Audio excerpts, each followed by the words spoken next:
sa protein power ng alimango. Kaya ang gusto nyo maging malakas katulad ko, alam nyo na ang kakainin nyo.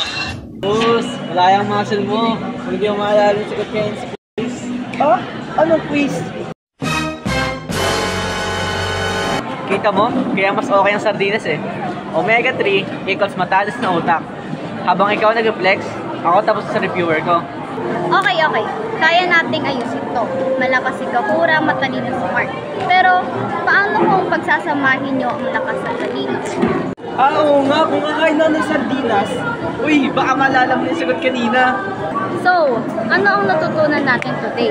Alimango is equal to pampalakas, sardinas is equals to pampatalino, pero the best, kumain ng pareho. Para malakas ka na, matalino ka pa. Aba, oo nga, sardinas naman ako bukas. At ako, mag-gym na rin. Aba, ikaw bahala.